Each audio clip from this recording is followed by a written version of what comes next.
His Excellency Ukrainian President Zelensky, welcome, very strong welcome, whom we are very honored to host via video link. And so I will hand over straight to my colleague, Chaloka Beyani from the LSE Law School, who will chair the event and moderate the discussion. Chaloka, over to you. Thank you very much, Eric, for your kind words of welcome and introduction.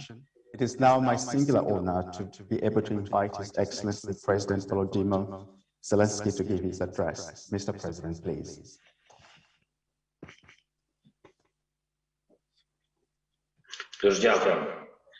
Thank you very much. Esteemed ladies and gentlemen, esteemed students, faculty, professors, academics, scientists, we have correct the boat race on Thames between Cambridge and Oxford. The first regatta took place on this very day, on the 10th of June, almost 200 years ago. Yes, this is just a symbolic fact, and I'll be frank with you, it doesn't change much from my address.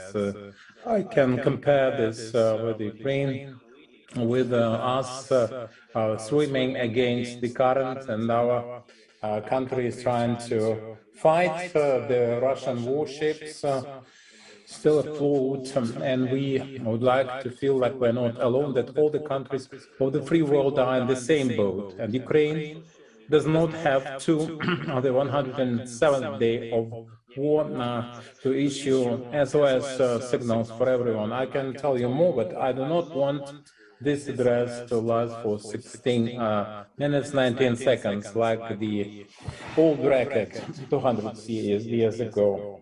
In preparation for this meeting, I read about history and traditions of your respective educational institutions, for us to speak the same language, for us to discuss present day of Ukraine clearly, and well for everyone. For 107 days we have been fighting the aggression of the Russian Federation. Our ability to hold the line comes as a wonder, as Oxford electric bell. Nobody still can tell exactly how it works and how it is designed. The same with Ukraine. 107 days in a row, we have generating this energy to oppose the second army in the world, protecting ourselves, defending Europe, and if Ukraine has flat batteries, that will be a real energy crisis for the planet. 107 days we have been tested for survival and resilience. Every day we pass the Cambridge test and the tripods, but we have to listen to wailing of sirens for 107 days. We have been opposing the barbarians, people who are not inhuman, the army of the person who should not be mentioned, according to some politicians. And of course, the same goes for his gas and oil. For 107 days, we have opposed the enemy who never read Bernard Shaw, one of the founders of London School of Economics. We can fly like birds, swim like fish, but the only thing missing is to learn to live on this planet as humans. And the enemy who wouldn't recognize the truth that Birmingham University rector fought for, Robert Sercel, the Nobel Prize winner, on the necessity for humanity to solve the problems not in the trenches but at the table, with arguments, not missiles and rockets. 107 days we have opposed the state which has a new form of color blindness, the whole black, white and white, black. They talk about peaceful goals, but their goals are peaceful cities and villages. They're killing children and women, calling that self-defense. 80 years ago, Manchester survived the Christmas bombing. And this year, all Ukraine had Easter bombing. And 80 years ago, Nazi invaders would ruin Coventry. This year, the Russians created in the territory of Ukraine tens of Coventries, Bucha, Irpin, Borodyanka, Kharkiv, Mariupol. 107 days we have been fighting a nuclear state. That can be called, can be given a Darwin's Prize for not knowing the international law and violating it. I've got ready for this conversation. You can see that. Can we be humorous? Can we be ironic? Of course we can. There's no other way. I can give you more analogies, quote hundreds of alumni of your respective universities, but let's be frank. What do you know about Ukraine? Recently, students of Edinburgh University actually exposed their professor. He was repeating the Russian narratives, lecturing students. And this news, like hundreds of other signals issued by you, testified to at least three things. The war in Ukraine is not something you do not care about. This war is visible and monstrous. The truth is known, it's important, and you know the truth about Ukraine and its war. You know about Ukraine because of the war. You are reading about bombardments of Kharkiv, Zaporizhia, Odessa, but do you know that those cities have sister cities, Leeds, Birmingham, Liverpool? Have you heard about the Kiev letter? This is a document, and this is which is 1,000 years ago, and it's in Cambridge Library right now, about Queen Margaret, the first saint of Scotland, granddaughter of Yaroslav the Wise, the Prince of Kiev. Have you heard about John Hughes, who founded Donetsk, or founder of Luhansk, the Scotchman who built the first coal mine in Ukraine? We have lots of joint histories. I'm not trying to expose anybody's lack of knowledge, but this describes the essence of war that is fought by Russia against us. The mission is to delete our history, our state, our identity, and to deny our existence. And as such, and to tell the world that we never existed, that we are an artificially created people, like a variety of some kind of plants or animals, and that downgrades our culture, our language, and that denies our arts, our philosophers, our academics, our scientists, our designers, our inventors, our writers, our great rulers, and great warriors of Kievan Rus, of the Cossack state of Zaporizhia, and the new generations still to come, to delete all memories of Ukraine as a country without any past, any present, and hence no right to the future. Why would they do that? Well, because they have this vision, this phobia of freedom at the state level. And they do not know what freedom is. That's why they're scared and apprehensive. If freedom in some neighboring country next to them, this is dangerous for Russia. This is too close, and they want to destroy it, but they will lose. We are fighting for our future. They are fighting for somebody else's past. But the time for such countries and such rulers is gone. Our time, it belongs to us, and our future belongs to us, and this is our active voice. a real voice. And let's speak with that voice today. And I do not want my speech to last for 16 minutes, 19 seconds. So let us start an exchange. And I will promise to be very open. Glory be to Ukraine.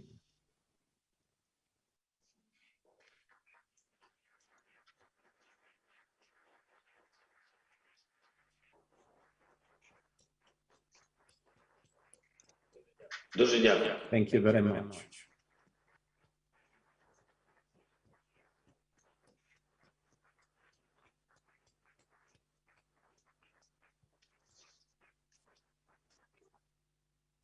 The applause speaks for itself. Thank you very much, Mr. President, for your captivating and sobering address. Students in each one of the participating universities will now have an opportunity to ask the President strictly one question. We'll start with a question from the Ukraine Society of the LSE Students' Union, Danilo Nikiforov. Danilo? Thank you, Chaloka. Дуже дякую, пане президент, що знайшли час до нас звернутися. Thank you very much for finding time to address us. And let me continue has proven to be a reliable ally for Ukraine in countering Russian aggression. Beyond memorandums of cooperation, how exactly will the envisioned Trilateral Security Pact between Kyiv, London, and Warsaw contribute to European security? Thank you.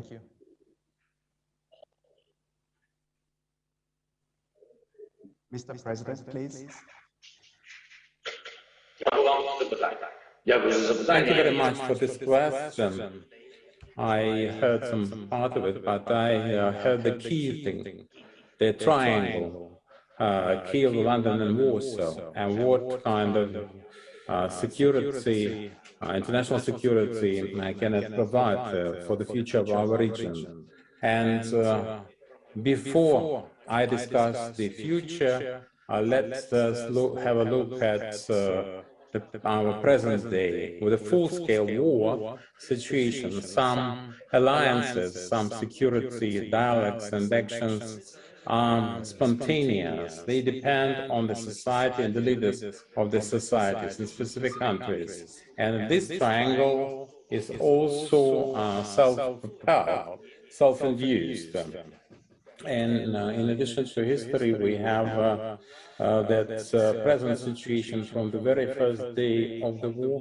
We had chemistry among the leaders of the three countries you mentioned. From the very first day, we arranged our relations based on support, powerful support from Prime Minister Johnson and people who were demonstrated in the central streets of London, and President Andrzej Duda and people in the capital, Warsaw, Wrocław, and other cities and towns. Those people supported us, and leaders of those states. From the very first day, we maintained our communication every day, discussing support of Ukraine, not with words, but with deeds. Military equipment, the weapons, and Poland provided that, and the principal promoter in addition to the US was official London. This is true, and the United Kingdom wasn't the engine, the driver of that process, and we created that trust. Our armed forces have trust in the British forces. Our leaders, our warlords talk to each other. We help each other. And presently, every day actually, I have some kind of communication with different important leaders of the United Kingdom.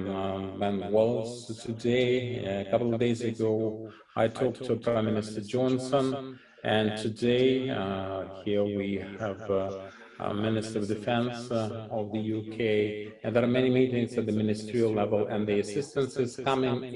It's coming indeed. And today we have this platform for relations. This speaks for not just some foreign affairs. So they're helping us. And when we win, and we shall win, will share this victory with our friends who supported us all the way, building up the future security of the world. And that triangle, we're discussing the detail of the future security safeguards for Ukraine and for the region by the same token. Thank you very much. Thank you very much, Mr. President, for your eloquent answer. May I now invite in alphabetical order questions from universities that are participating in this event. First of all, University of Birmingham, moderator, Professor Alexandra Kabowski, Director of Global Engagement. Professor Kabowski, please. Good afternoon from University of Birmingham. I hope that you can hear me, and if I can just welcome everyone, and if, Mr. President, I can thank you for taking time to talk to us, to our students and staff. As you can see, there's a lot of us here, and also if I can thank the university partners and also the Ukrainian Society for organizing this event. Before I pass the floor to our student, Mihailo Pimpkin, who is going to ask you a question, I just want to assure you that University of Birmingham is fully supporting students and staff. We have created a fund which is providing students with different schemes and helping them to continue their studies, and also we are welcoming some new students who are coming to join us from September. We're equally going to host some of the academics coming from Ukraine, and that will happen in September. And I will stop here because you want to hear from our students, and I'm going to invite Mihailo, who is going to ask the question. And thank you very much once again on behalf of the University of Birmingham. And if I can also invite His Excellency to come to University of Birmingham when that is possible. Thank you very much. Добрий вечір, пане президенте. Дуже дякую, що ви знайшли час.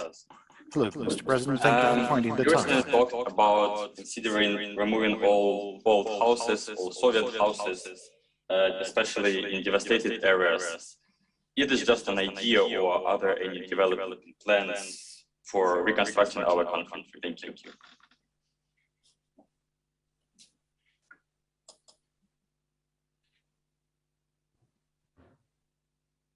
Mr. President, please, you have the floor. Thank you. Thank you for the question.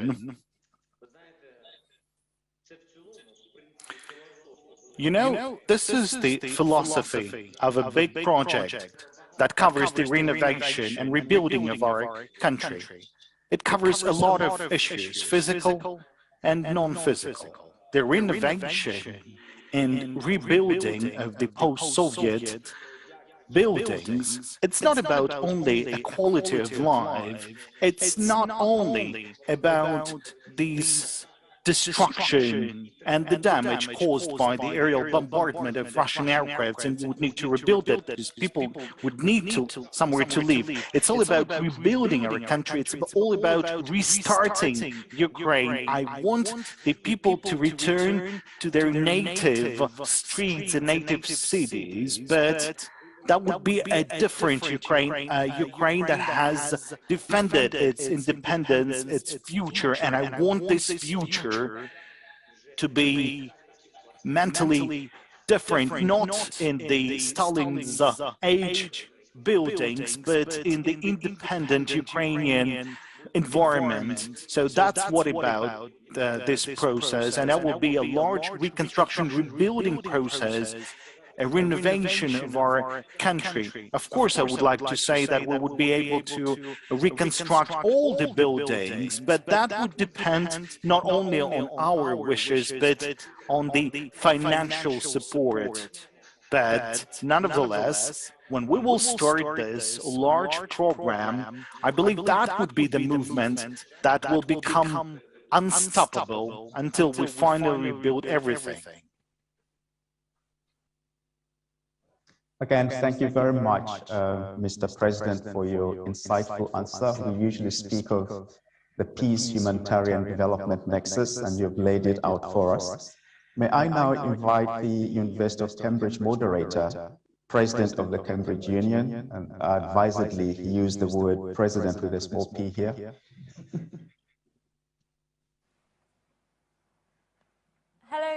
Mr. President, and thank you so much for taking the time to speak to us today.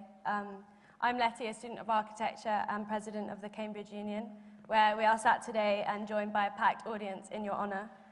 The Union is the oldest debating and free speech society in the world and is proud of our long and extensive tradition of hosting prominent figures from all areas of public life, including the Dalai Lama, President Ronald Reagan, Bill Gates, Stephen Hawking, and without a doubt, your name, Mr. President, will be etched into our proud history.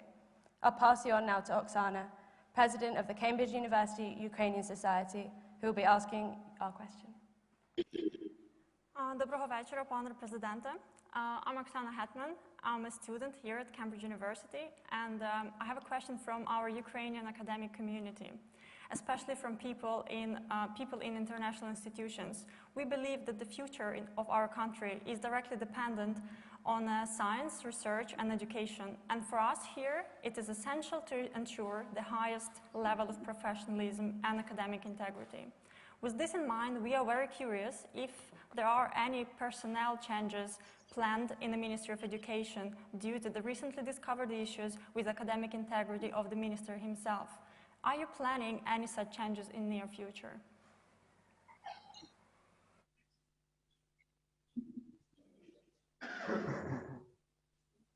Mr. President, please, you have the floor again, repeatedly.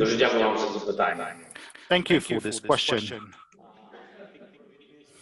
You know, in addition to the leading professions that are highly in demand with Ukraine and in the whole world, I believe that you forgot to mention another quality, which is very important, and it's highly in demand in Ukraine and in other words. And that quality is a leadership skills, and that's very important.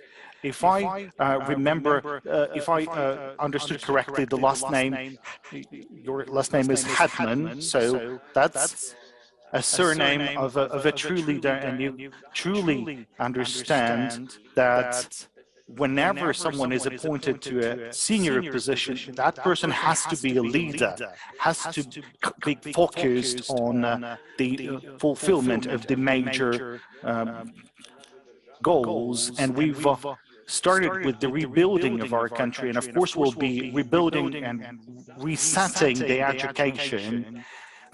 There will be a lot of demand from the state on the students with the modern professions, in addition to a traditional one, because you clearly understand that under conditions of a dangerous neighborhood, the technology and the security are of an utmost importance. And of course, we will not tolerate any issues of corruption, because this is also related to the security of our state, with the correct use of funding, with the correct use of the talented pool of resources. We need to have businesses coming to us and not from us. So, of course, our task is to consolidate and make our leadership stronger, to consolidate every ministry, and those who will manage to stay, they will stay, and those who would not be modern enough, those who would not be ready to develop at a pace that the state has to take, then they will be replaced. Thank you. Thank you very much, Mr. President. Leadership in crisis and recovery is the theme of your question. I now give the floor to City University of London, moderator, President of City University of London, Sir Anthony Finkelstein, who was Chief Scientific Advisor for National Security to Her Majesty's government from 2015 to 2021. Thank you very much. As its President, on behalf of City University of London, our students and staff, thank you, President Zelensky, for the service you and Ukrainian people are giving for democracy and European security. I'll pass the floor to our student, Marina Pavlyuk. Hello, my name is Marina Pavlyuk. I'm from Rivne. I study aeronautical engineering at City University, and I have the following question for you. Will there be any initiatives to attract STEM specialists from science, technology, engineering, and mathematics from abroad? If so, what steps do you see in implementing these programs, and what will be their uniqueness from existing foreign ones? Thank you. Your Excellency, you have the floor. Your Excellency, please, you have the floor.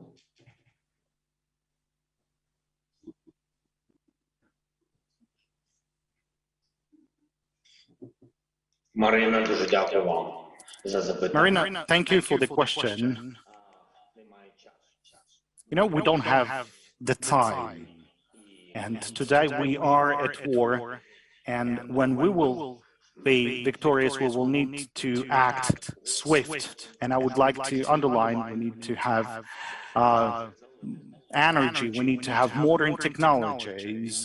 And even before the start of the war, I offered an initiative to construct a large university with the support of the president, and this university would be focusing on engineering, on nanotechnologies and modern professions, something that our country truly needs. And unfortunately, the priorities has shifted after a large-scale aggression of Russia into Ukraine. Of course, now we are all fighting, but I would like to underline that these initiatives, there will be a lot of them in our country, because I would like to underline we don't have a lot of time. We need to act swiftly. We need to support creative ideas, startups, a lot of many things, and our Ministry for Digital Transformation will be presenting a lot of them. And they'll be telling on how we are developing our DIA app, what sort of services would be provided through digital means. And we are in the right direction. Even now, during the war, we continue to develop this. Those initiatives with regard to state support and financial support to a range of startups. Now, all of those initiatives will be there, and they will play a significant role in the development of our state. Thank you very much, Mr. President, with your optimism of victory, anchored on energy, vision, creativity, and digital transformation. I now give the floor to the University of Coventry moderator, Pro Vice Chancellor, Paul Noon, Enterprise and Innovation. Quite appropriate.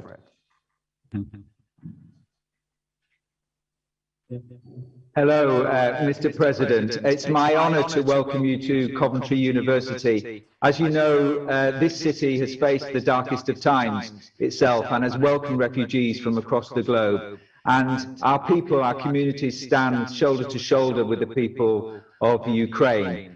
Behind me, you will see a book that has been a single edition book that has been produced by some Coventry University students who are raffling this book off for charity, and currently it is standing at £130,000, and all of that money will go to the Ukraine fight. I will now introduce my colleague, my student colleague, Pavel Pimkin, who will ask you the question. Thank you very much. Pavel. Пане президент, доброго вечора. Дякую, що знайшли час для розмови з нами. And now I'm switching into English.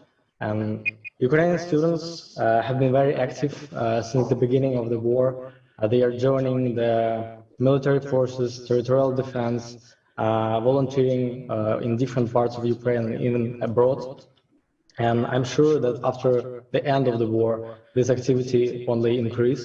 So does the government plan to attract students during the reconstruction period, or even create accelerator programs that will create good conditions for young businessmen and startups in Ukraine?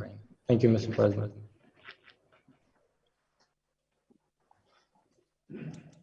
Mr. President, you have the floor, please. So thank you for the question.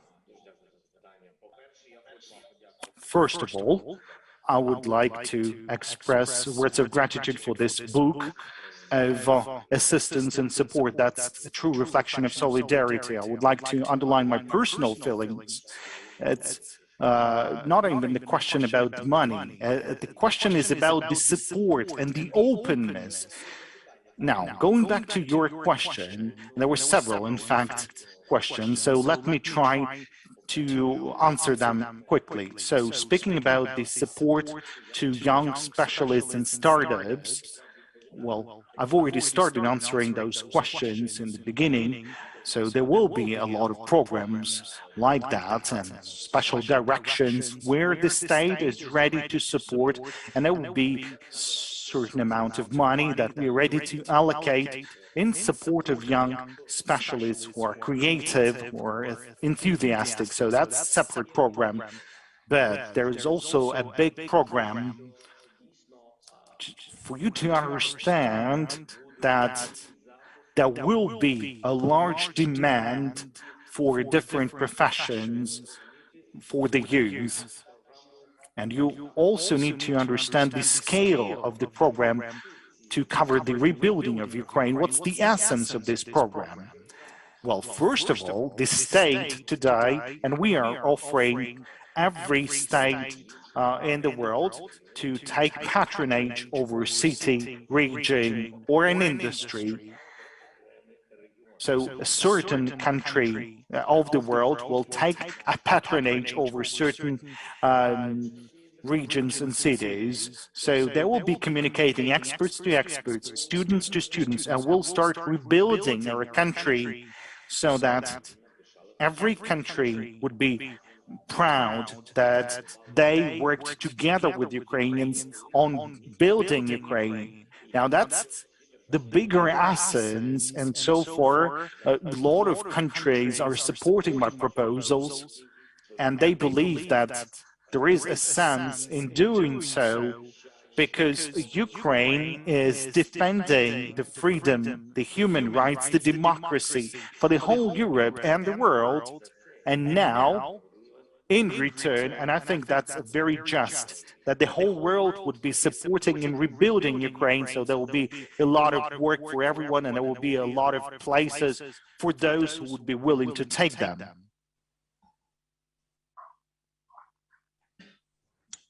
Thank you very much, again, Your Excellency, with a strong message of support, solidarity in the ideals that Ukraine is fighting for, on behalf of those who clearly are committed to liberal democracy, as well as territorial integrity. May I now invite the University of Glasgow moderator, Professor Peter Scabara, Ramsey Chair of Chemistry, School of Chemistry at the university.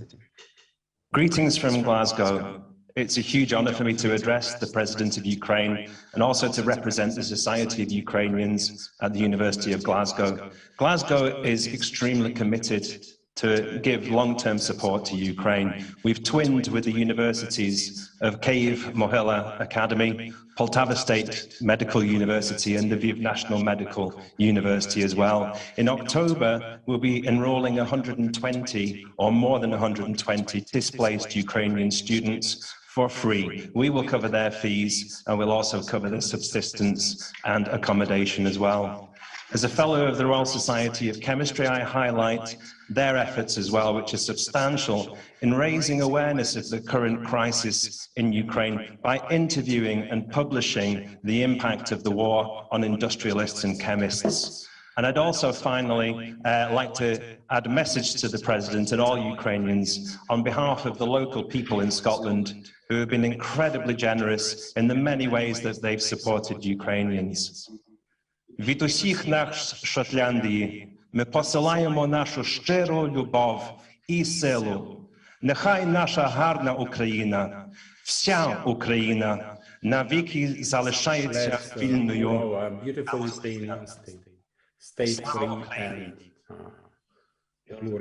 I'll now pass on to our student Niviena Kharlanova, who is an undergraduate student at Kyiv Mohyla Academy and the University of Glasgow. Добрий день, добрий вечір, пане президенте. Дякуємо вам за ваш час і дуже пишаємось. Good evening. Thank you for your time. Yeah. And I'm moving to our question. We came up with an urgent question. So we're wondering what is the approach of the Ukrainian government concerning Ukrainian universities and students now located in the temporarily occupied areas? What will happen to the teaching staff and students as well? And how the UK academic society and all the communities can help to overcome this educational crisis? Дякуємо.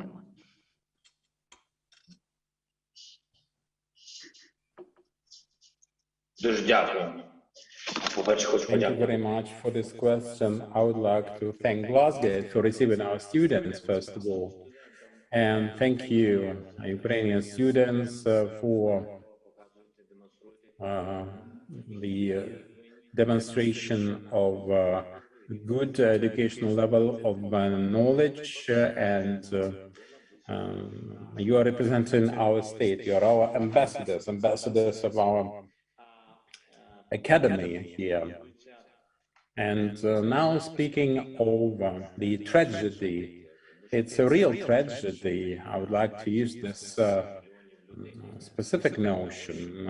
This is, we have 12 million IDPs, 5.5 million people left Ukraine, and the rest of them left their homes, and not just homes, they abandoned lots of things. This is a global thing. All your life, your schooling, your university, everything is either damaged or captured by the enemy. And we are proposing different techniques. Now, some universities were moved, they relocated. Some of them united with the existing universities in the territories which are not occupied. For example, Kherson University moved those people who could do that, could afford that, because the Russian troops wouldn't let anyone leave. They put different impediments in their ways, but all the faculty sometimes would leave, and we can do for students what Glasgow is doing for you. This is free tuition for all the students. It's free of charge and no limit in terms of accepting everyone. The Ministry of Education will accept everyone who wants to learn without any special conditions or any tests or examination for that matter.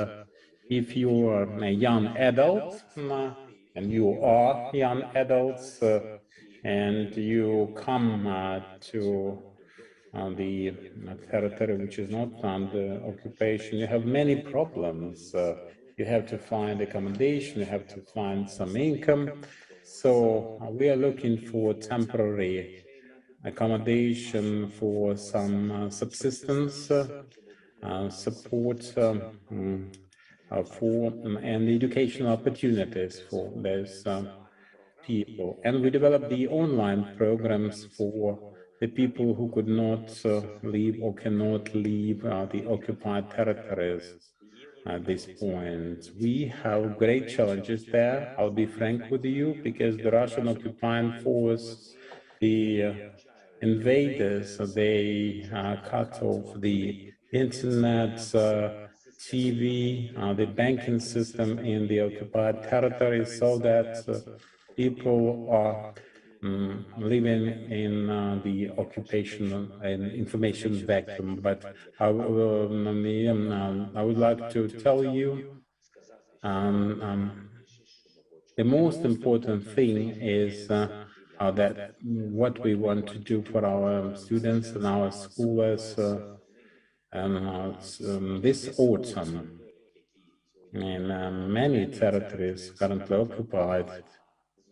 We would like to restore our governance, and we want the children go to school and the students go to the universities. under the Ukrainian governmental control. And this is a great task for us, task number one, mission number one. Thank you. Thank you very much, Your Excellency, for your message of renaissance. I now turn to the University of Manchester moderator, Dr. Anna Glue, a Mobilized Project postdoc, PhD students, and a Ukrainian University of Manchester alumni. You have the floor to take the question, to give your question, please. Good evening, Mr. President. Thank you very much for having us, for meeting with us. The city of Manchester has a very strong and active Ukrainian society, which has a very long history. And the University of Manchester conducts important research, including on topics concerning Ukraine. And today I want to thank the Ukrainian Student Society for gathering us all together in this room. In fact, the demand was so high that we had to fill in 2 rooms just to meet with you. And I will pass the microphone to one of the members of the Ukrainian Student Society who will ask our question. Доброго дня, пане президенте. Дуже дякуємо за можливість зібратися і розмовляти на цю тему, на різні теми. Дуже вдячні всім, хто приймав участь в організації. And now we'll switch to English. We want to also say hello to our second room. Hello, guys, and thank you for coming. And now I'm coming to our first question. Have any decisions been already made so far? What will be prioritized during the reconstruction of Ukraine? Thank you.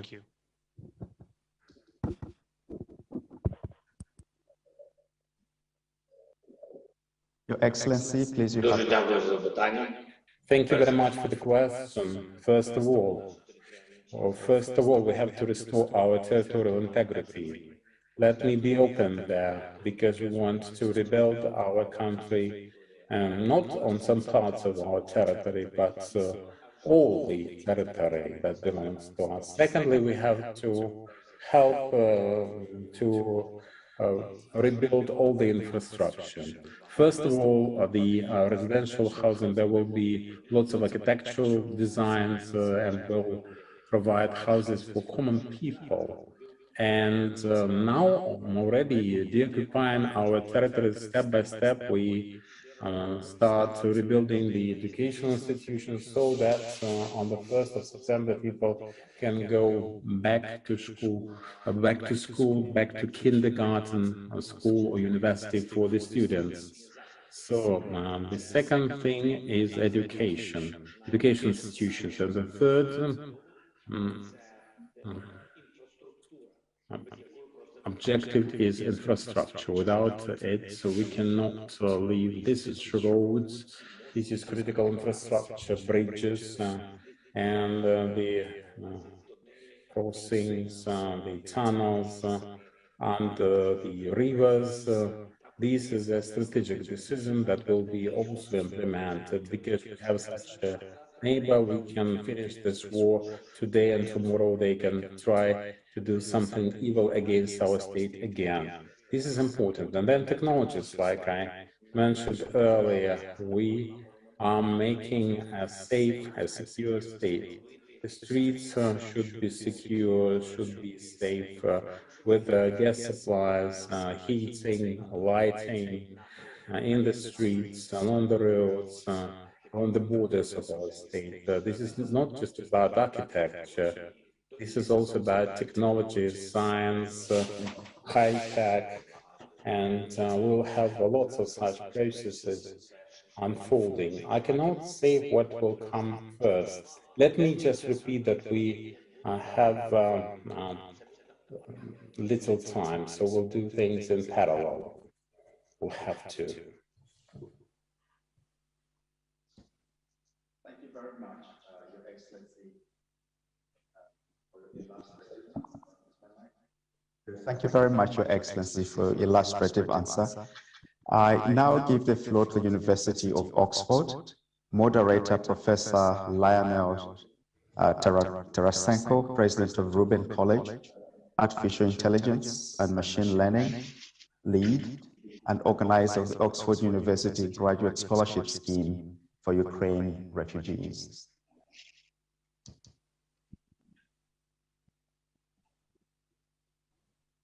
Please address your question. Moderator. We are here in Oxford in the debating chamber of the Oxford Union. Boris Johnson, our Prime Minister, was President of the Oxford Union when he was a student in Oxford in the 1980s. I'm a British citizen, but my grandfather was born in Kharkiv and lived in Poltava. I'm Professor of Electrical Engineering and also Pro-Vice Chancellor of the University. This is to tell you that we have had students from Ukraine, both undergraduates and postgraduates in Oxford since the early 2000s. But this year, we have set up a special scholarship scheme for refugees from Ukraine for a one-year master's course in the university starting in September. These masters are fully funded by the university and cover every subject available in Oxford. For example, MBA, Advanced Computer Science, Energy Systems, Diplomatic Studies, Genomic Medicine, and many other subjects. 20 Ukrainian graduate scholars will each live in one of Oxford's historical colleges, and they will have free meals as well as a stipend, so they have no financial worries during their course in Oxford. We are deliberately offering one-year master's courses because we hope that these scholars, after completing their course, will go back to Ukraine and help in the reconstruction of your country. I would now like to welcome the President of the Oxford University Ukrainian Society, Ruslan Pavlishin, to ask you a question.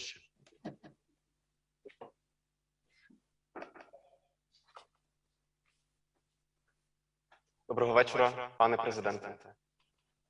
Good evening. I would like to ask you a question from our society. Yesterday, 2 British citizens have been sentenced to death in a show trial in the occupied Donbas territories. As a flagrant breach of international law, it is a direct provocation to the United Kingdom. Consequently, do you expect the United Kingdom to become more involved in the war? Thank you.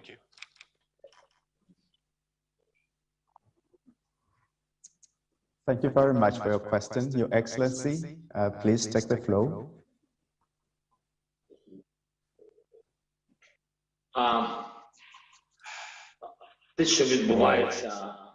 What is happening basically with the international law violation of any national law and international law on the part of the Russian Federation. This is a great tragedy in its own right, and the 2 British citizens thus persecuted. This is a tragic habit for those people. With those people, they do everything in that way, and we cannot have any kind of excuses for such steps and for such actions. But let me tell you this, I think that after that, I cannot say whether UK should be more strongly involved. I think the answer is in the negative. I think Boris Johnson, as one of your alumni, was one of the first friends to come to our rescue in this war. This is the case when we can say that Europe and all the world and the skeptical countries and the pacifist country, well, relatively, as far as the Russian Federation is concerned, looking for some kind of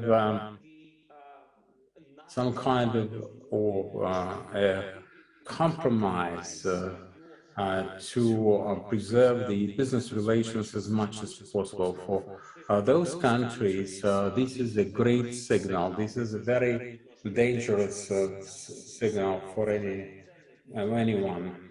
This is not just about your citizens. It is their degrading treatment for humans of any origin. And after such cases, the EU countries should at last unite and decisively condemn in actions, not in words, such the developments in the occupied territories. Thank you very much for your answer, Mr. President. True to the word that arbitrary killing constitutes inhuman and degrading treatment. And also in the circumstances is clearly a violation of international human rights and international humanitarian law. I now have the pleasure to give the floor to University College London moderator, the President of University College London and Provost, Dr. Michael Spence, please. Mr. President, like free people everywhere, we at the University College of London stand appalled by the suffering of your people, but in awe of their resilience, of their courage and their love of freedom. And like universities across this country, we've been pleased to be able to offer support to our Ukrainian students and also to establish a £500,000 fund for the support of Ukrainian academics in refuge. But we've never been more proud of the fact that we teach Ukrainian language and culture and history so that those rich stories to which you alluded at the beginning of your remarks can be better understood. And it's my privilege to hand over to the President of our Ukrainian Society, Anton Korchagin. Thank you, Dr. Spence. Доброго вечора, пане президент. Хоч ми зараз в Англії, але ми теж з України, всім серцем і думками. I will now switch to English. Our question was relevant before the 24th of February. It was relevant before 2014, yet with the beginning of the full scale, it became even more relevant. Many young Ukrainians are currently studying or working abroad, receiving high academic qualifications and experience. And exactly this generation of Ukrainians should and wants to move their country forward. It worries about the future of their homeland and wants to contribute to the rebuilding and development of a new Ukraine. In addressing those young Ukrainians who are currently abroad, what main message would you like to convey to them? And what are your personal plans and programs in motivating them to come back home to avoid brain drain? Дякую. Слава Україні.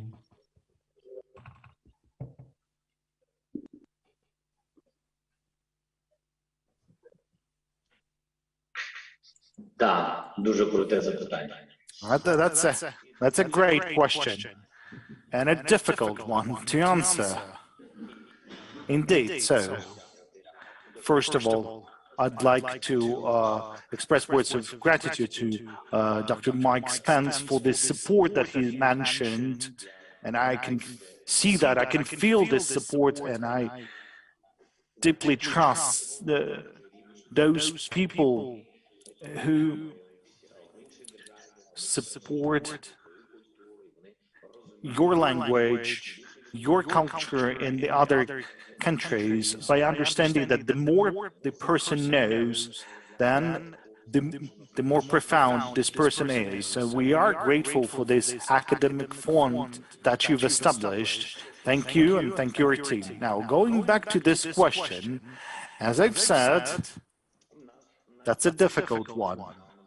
And we could have a long debate over that topic, what needs to be done, what shouldn't be done, what was right, what was wrong. We could say that although 30 years the politicians and the government were not thinking about the people, and also the people left, so we can talk on and on about this and to spare the time. But I will try to answer briefly your question. There's a lot of painful aspects in our history, and because of which we've lost the most precious we have, the smart people, the brains, so to say. Now it's the moment of truth. Now it's the war in our country, and when we will be victorious. we will build a new country. And you have to understand our traditions, our rich history. I think you're something like 20-year-old, maybe 19 years old. You're a young person, you're a student. I can't build a comfortable state for you without you. I can build a state for all of us, for our generation, and for elderly people. We can try many things. We can build a modern Ukraine, but building a future without a young generation is something that is impossible to make. We can be having freedom and liberal approaches, but we have our own approach to thinking. We can look based on our experience, but looking into the future as transparently as you, it's something that we can't do. Every generation is much better than the previous one. Every generation is more modern than the previous one. So I cannot offer you something, but I can help you to implement your dreams, to have them come to reality, to have your vision for the future come to action. That's what I can do. Well, Mr. President, you started off by saying it's a difficult issue, but I think you gave a star-quality answer. We now give the opportunity to Channel 4, a TV coverage that is based here in the UK. They are on Zoom following this particular event, and they too would like to put a question to His Excellency. Channel 4, please. Yes, hello, my name is Matt Fry from Channel 4 News. Good afternoon, everyone. Good afternoon, President Zelensky. I spent quite a lot of time this year, and indeed before the war, in Ukraine as a journalist, and I, like many people, have been deeply impressed by the resilience of the Ukrainian people under these horrific circumstances. But I wonder, you yourself in recent days have been saying that you're losing about 100 men each day in the fighting in the eastern Donbas region. At what stage do the circumstances compel you, Mr. President, to try and settle for some kind of peace, if that's the right word, with the Russians, to give up on some of that territory that you're trying to regain or hold at the moment? And a follow-up, if I may, in the last few months, we've seen Finland and Sweden apply for NATO membership and be fast-tracked to that membership. This is something that has only come about because of the war in Ukraine, and it is something that has eluded you so far. I wonder how you feel about that.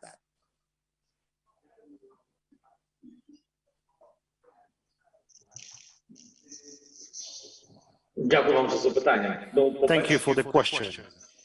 First of all, I'd like to say that I'm very happy for the Finland and Sweden. I believe that's a very wise choice, although unfortunately that choice was made because of the war has started in Ukraine. But I believe that this aggression has resulted in those countries taking their decisions. It was the decisions taken by the leaders and their society.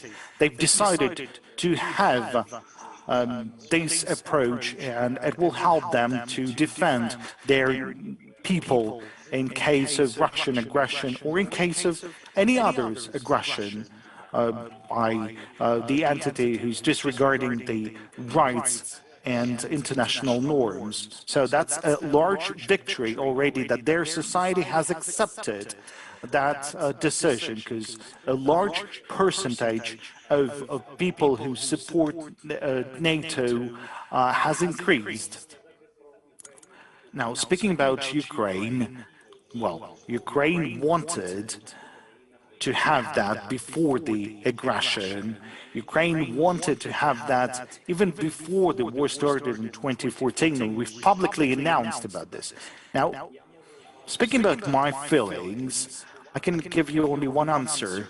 Feeling for some stabs or misstabs. That's the feelings that should be demonstrated by those who missed with those stabs. It's about the right decisions of different institutions that have to be made, and that would be able to save a lot of lives. And already we had 2 stages of the bloody history of our country. I believe if Ukraine would join NATO, there would be a fight for the independence of Ukraine, but there would be not so many losses. There could be maybe a small military conflict or provocations on the part of Russia, but I truly believe that we would be able to save a lot of lives. So it makes me sort of frustrated or angry, but that's their emotions, and I wouldn't call them a positive emotions, because Ukraine wanted to have its NATO future, but it wasn't given that. Still, NATO member nations are providing with support and assistance to Ukraine, and I'm not going to go into details on that. Everyone heard about this. Now, speaking about the first part of your question, throughout my presidentship, I clearly understand and understood that every war has to finish at the table of negotiations, and I understand that diplomacy can save lives. I understand this, but unfortunately, the president of Russian Federation doesn't understand this, and that's it. I mean, you need both parties willing to stop the war between their countries, otherwise it's not going to work. And look at the rhetorics that you've used. I'm not sure if that's the interpretation, but the interpretation sounded like, what are you ready to concede or to give up? I'd like to say that, well, there's this independence of our country, and there is not anything that we can concede. Thank you.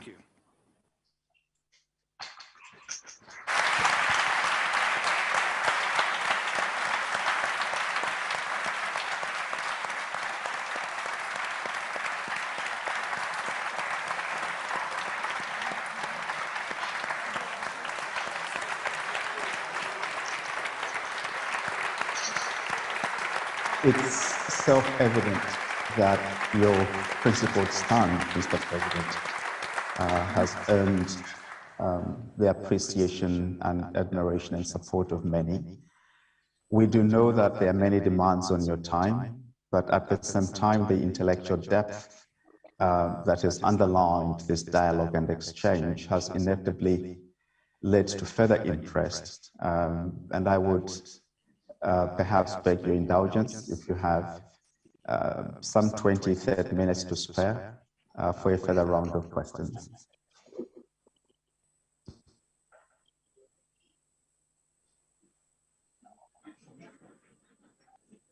I'm so sorry, I don't have enough time. I'm sorry. So sorry, I don't have enough time.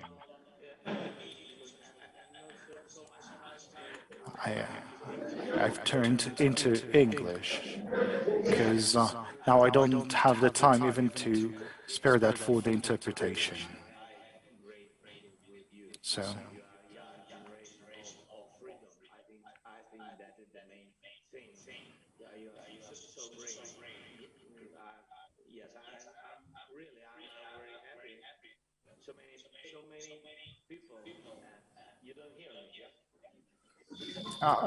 You don't hear me?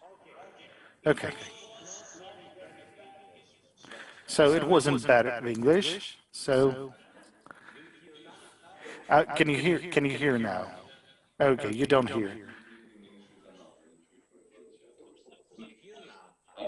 So can you hear us? Okay. Russian cyber attack. Oh, you don't hear me, right?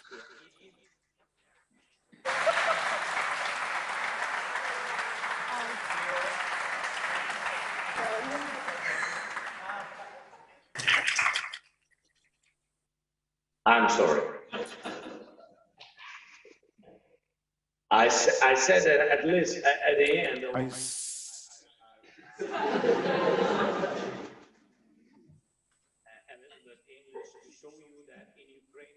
We know English. Yes, not so good as you know, but you see, so and you can't hear me. So I think that your administration decided that my English is not so good to be short for you. But next time my level will be higher. Thank you very much. Thank you so much.